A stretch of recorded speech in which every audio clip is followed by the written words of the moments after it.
இது இங்கிலீஷ் இந்து செய்தி. இன்றைய செய்தி, Sasikala plans to continue consultations with followers to finalise strategy for assembly polls. வருகிற பிப்ரவரி 24 அன்று அம்மையார், முன்னாள் முதல்வர் அம்மையார் ஜெயலலிதா அவர்களின் பிறந்தநாள் அன்னைக்கு இவங்க கட்சி தொடங்குறதுக்கான சாத்தியங்கள் நிறைய இருக்குன்னு சொல்கிறாங்க.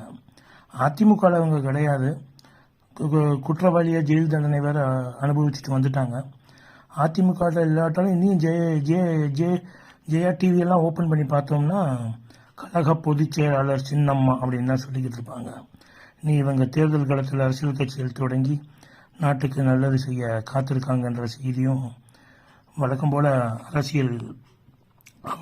அரசியல் நையாண்டி இல்லைன்னா மக்களை கோமாளிகளாக சித்தரிக்கிற முயற்சியில், கோமாளியாக்கிற முயற்சியில் இதுவும் ஒன்றாக பார்க்கப்படுது. அதையெல்லாம் கடந்து காங்கிரஸ் திமுகவிடையே நடந்து கொண்டிருக்கக்கூடிய அந்த கூட்டணி அதிகார பகிர்வு, ஆட்சியில் பங்கு என்கிற ஒரு டக் ஆஃப் வார், ஒரு இழுபறியான விவாதங்களுக்கு இடையில பார்த்தீங்கன்னா ரொம்ப அதில் மேன் ஆஃப் த மேட்ச் மாதிரி அடித்து ஆடிக்கிட்டு இருக்கிறவர் எம்பி மாணிக்கம் தாக்கூர் தான்.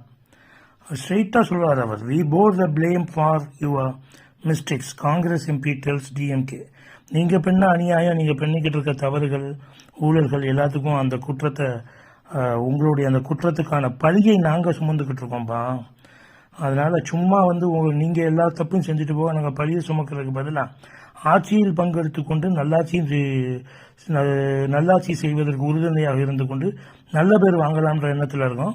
இந்த தடவை தப்பாது, கூட்டணி ஆட்சி தான், ஆட்சி அதிகாரத்தில் பங்கு என்பதை அழுத்தம் திருத்தமாக காங்கிரஸ் சார்பாக பேசிக் கொண்டிருக்கக்கூடிய எம்பி மாணிக்கம் தாக்கூர் அவர்களுடைய முயற்சி எந்த அளவுக்கு வெற்றி பெறுதுங்கிறதையும் பொறுத்திருந்து பார்ப்போம்.